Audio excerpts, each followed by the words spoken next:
Hi all, this is Dr. Dave Maslach talking to you about reciprocity.com. The E is written with a 3, and in this particular video I want to talk about what is the difference between a doctoral candidate and a doctoral student. So if you don't know, I'm actually a professor of innovation strategy and entrepreneurship, and I created the whole reciprocity platform because I want to give back as much as I possibly can. So it's a sharing economy, proofreading platform. I thought it would be really cool to create something that would help out other people, and as well I was trying to solve my own particular issue with trying to find somebody that can help me out with my own writing. And then when I started to do that, I realized I had to get the word out about this particular project. So now I'm actually doing all these YouTube videos about helping PhDs and in getting the word out about, you know, what's it like to actually be a PhD and go through the whole life of being a PhD or getting your doctorate.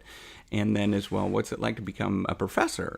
And it's been pretty fun and exciting. So what is the difference between a doctoral candidate and a doctoral student? So the biggest difference is really how much knowledge that they've acquired throughout the time period. So before you get your comprehensive exams, before you complete your comprehensive exams, you're called what is a doctoral student. So for the first couple of years when you do your PhD, or if you're doing your doctorate, whether it's in business, whether it is in strategy or innovation or chemistry or whatever, there's a kind of, this is the general sort of pattern of what actually happens. So for those first couple of years, you'll take a couple of courses, and maybe it is in your core area, as well as statistics and philosophy, and as well as like research methods. Then after that, you will have to do, or intermittently, when you are doing that work, you will actually have to write some papers at the same time. And what we tend to look for is whether you actually have the skill to write papers going forward. So as faculty members, we are hopefully trying to train you to become good researchers, right? So that's the goal, is to train you to be good researchers. And what we're trying to look for, and we're trying to coach you, is to look for different ways to actually get you out of a PhD. Because it is so rigorous and it's so difficult, we only want people that are going to be very successful. And there's lots of different reasons for that, but the biggest reason is because once you do your comprehensive exams, you are going to be doing research on your own. And it is literally the hardest part of doing your PhD. And the reason why, so when you're a PhD student, you're doing courses all the time, and you're working with a cohort. Usually, maybe there's, anywhere from 2 to 10, maybe 30 people that are all, depending on the size of the PhD program that you're doing. But, you have a cohort where you're working with different people and you're in classes together. You're also meeting with people on a regular basis. And you have this kind of life, right? It's actually a really fun time. And you're learning all these new different ideas. And it's very exciting.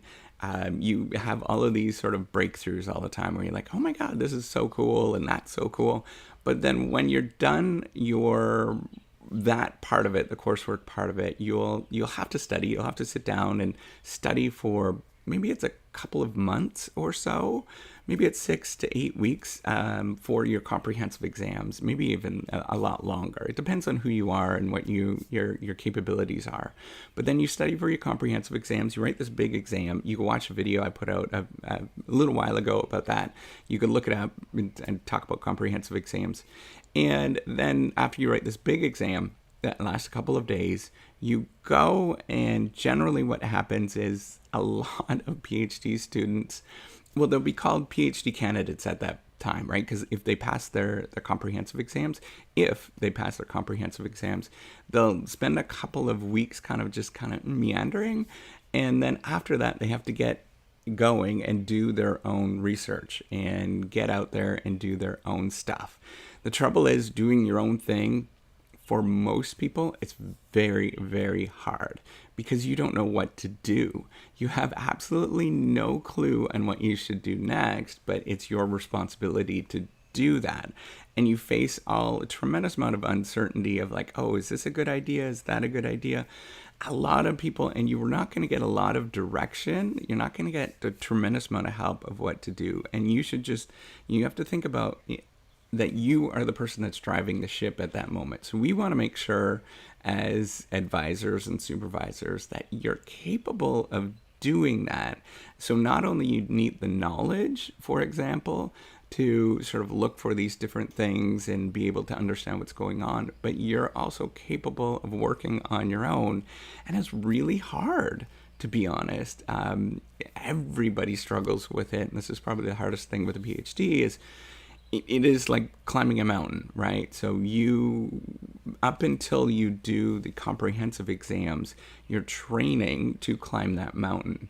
And once you're done that comprehensive exams, you're no longer called a doctoral student, you're called a doctoral candidate. And at that moment, you have to start climbing that mountain on your own. And depending on what you choose, maybe it's a Mount Everest or maybe it's a Mount McKay or something like that, right? So varying in different sizes. And you have to climb that mountain all by yourself. And if you're not ready for that, or if you're showing signs that you're just not quite ready for it, a lot of good PhD advisors and supervisors will try to coach you out because it becomes so much more difficult. And this is going to be your career going forward, right? So it is the job to provide as much advice as possible and to sort of give people the sense of what it's like going forward.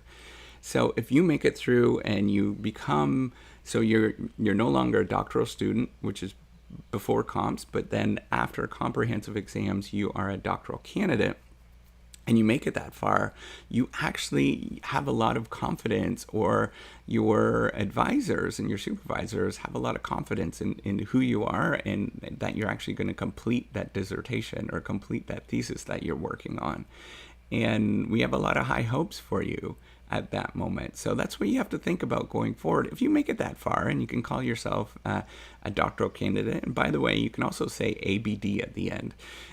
So you are all but dissertation, if you might have heard that term. Nobody knows what that is outside of academia, but it means that all but dissertation. And once you made it that far, we have a tremendous amount of we believe that you can make it at that moment. Our advisors believe that you can make it, and you will continue to progress. Just know that that is the hardest part, and a lot of people do flounder at that moment. And, it's part of what happens, but just don't let that floundering sort of eat you up, and allow it just to keep motivate you somehow. Figure out how to use that uncertainty to motivate you somehow. So that's all I wanted to talk about in this video. Hopefully you give me a thumbs up if you do appreciate it, and do subscribe to the YouTube channel. I really appreciate that. All right, take care and have a wonderful day. Bye.